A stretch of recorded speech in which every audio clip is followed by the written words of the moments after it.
Today we're diving into the most controversial stories that Greek mythology has to offer. Starting with Zeus, the king of affairs and scandals. Zeus wasn't just the king of the gods, he was also a serial cheater, a master manipulator, and disturbingly, a man who married his own sister. Despite their marriage, Zeus had countless affairs with mortals, nymphs, and goddesses. But when seduction wasn't enough, Zeus took what he wanted by force. He transformed into animals to get close to his victims, a swan to seduce Leda, a shower of gold to impregnate Danae while she was locked away, and a bull to kidnap Europa and take her to an island far from her home. And Hera? She never punished Zeus, because she couldn't. Instead, she hunted down the women and their children, cursing them with madness and suffering. Even his own daughter Athena was born only after Zeus swallowed her mother whole. He literally ate a woman to keep control over his offspring. This was the king of Olympus, a god who thought himself above all laws, even morality itself. The cursed House of Atreus, a family of murder and cannibalism. No family in Greek mythology suffered as much as the House of Atreus. Their legacy wasn't of heroism, but of blood, betrayal, and unspeakable horrors. It began with Tantalus, a man so arrogant he thought he could trick the gods. He killed his own son, Pelops, chopped him into pieces, and served him as a meal to the gods. The gods, disgusted by his act, cursed his entire bloodline. Generations later, his descendants continued the horror. Atreus discovered his brother Thyestes had slept with his wife. So what did he do? He killed Thyestes' sons, cooked them into a stew, and fed them to their own father. Thyestes, driven mad with grief, cursed Atreus and later had a son, Aegisthus, who would continue the cycle of revenge.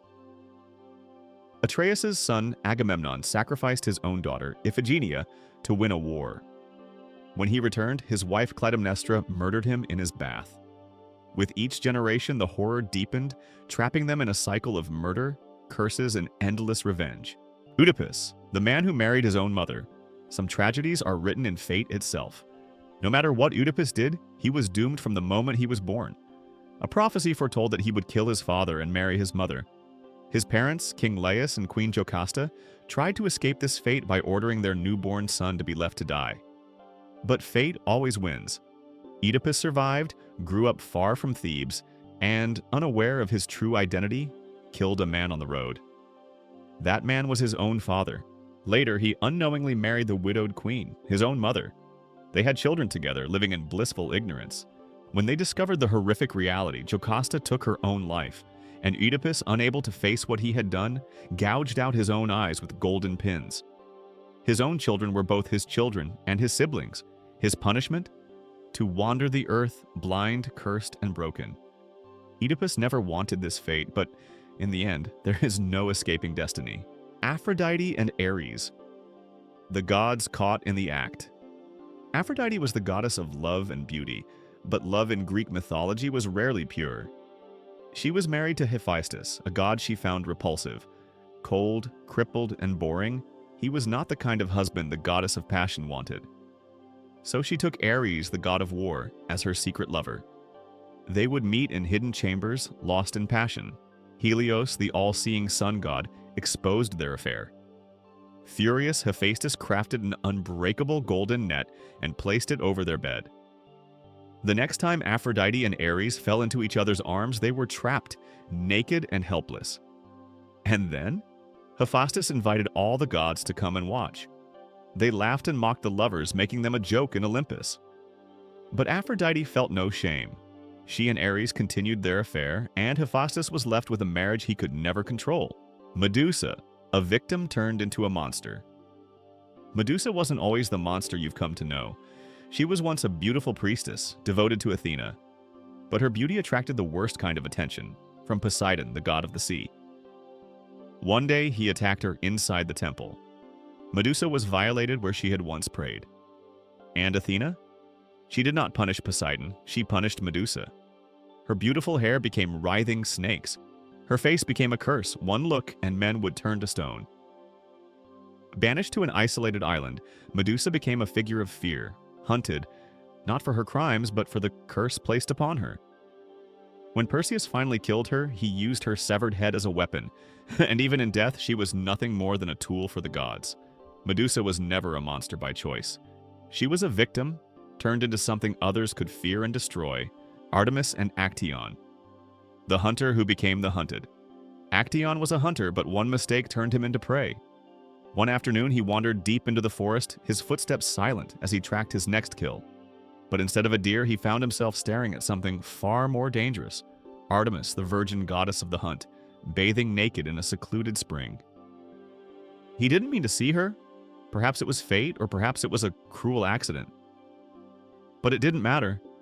Artemis's eyes met his, and in that moment, his fate was sealed.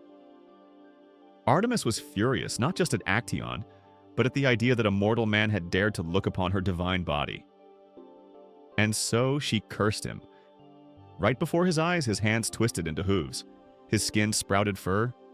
His human voice vanished, replaced by the silent terror of a creature that could no longer speak. He had become a stag. And then came the final cruelty. His own hunting dogs, the animals he had raised and trained, turned against him. They snarled, chased him through the forest, and tore him apart piece by piece. He tried to scream to tell them who he was, but no one could understand him.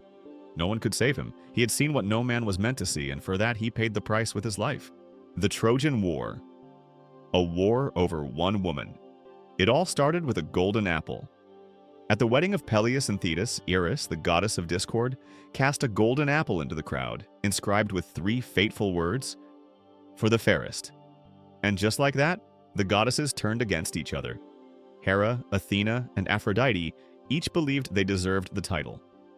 But rather than fight amongst themselves, they let a mortal decide, Paris, the prince of Troy. Each goddess offered him a bribe. Hera promised him power. Athena promised him wisdom and victory in war.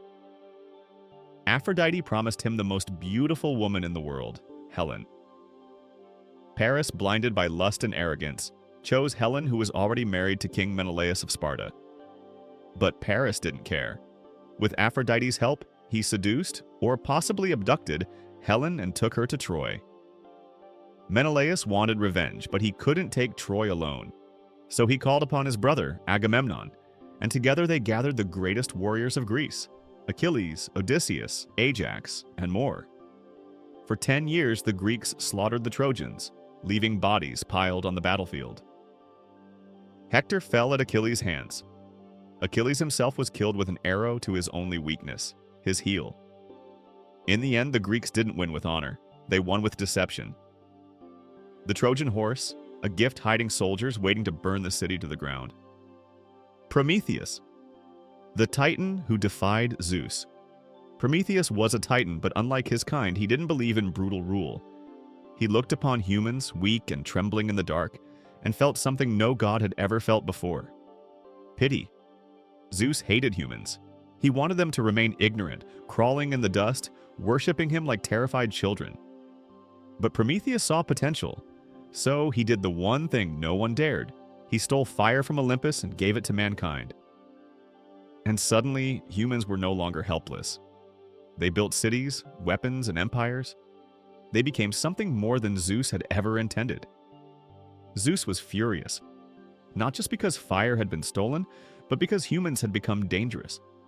And so he punished Prometheus in the cruelest way possible. He had him chained to a rock, unable to move. Every single day, an eagle descended from the sky and tore out his liver. And every single night, it grew back, only for the pain to start again in the morning. This was not a punishment with an end. This was forever. For bringing light to humanity, Prometheus was doomed to suffer in darkness. The Bacchic frenzy, when women went wild. Dionysus, the god of wine and madness, was not a kind god. He was a god of excess, of losing control, and those who worshipped him lost themselves completely. His most devoted followers were the Maenads, wild women who abandoned all reason and lived in frenzied ecstasy. They danced, they drank, and when their madness took over, they killed. One day, King Pentheus of Thebes mocked Dionysus, refusing to believe he was a god. He forbade his people from worshipping him, thinking he could control the chaos. Dionysus laughed. He tricked Pentheus, luring him into the mountains disguised as a woman, where the Maenads were deep in their frenzied rituals. And then they saw him. They thought he was a lion, or maybe a beast, something to be ripped apart and devoured. And so they tore him limb from limb, his own mother among them. She held his severed head in her hands, thinking it was a trophy, until the madness faded and she realized she had killed her own son. Dionysus didn't punish his followers for this. He let it happen, because in his world there was no control, only chaos. Orpheus and Eurydice, the ultimate love tragedy. Orpheus had a gift. His music wasn't just beautiful, it was divine. When his wife, Eurydice, died from a snake bite, he refused to accept it. He descended into the underworld, playing his lyre so beautifully that even Hades, god of the dead, shed a tear. Hades did something he never did. He made a deal. "Take her back," he said, "but do not look at her until you both reach the surface." And so they walked. Step by step, Orpheus could hear her behind him, so close, but he could not turn around. And then, doubt. What if Hades had tricked him? What if Eurydice wasn't really there? He turned too soon. And in that instant, Eurydice vanished back into the shadows, pulled away forever. He tried to go back, but this time the gates were closed. Orpheus had brought the dead back to life, but his own weakness had taken her away again. And this time she was never coming back. Greek mythology is filled with dark secrets, betrayals, and tragic fates. But this is just one part of a much bigger world. Which one did you find more disturbing? Let me know in the comments below, and don't forget to subscribe.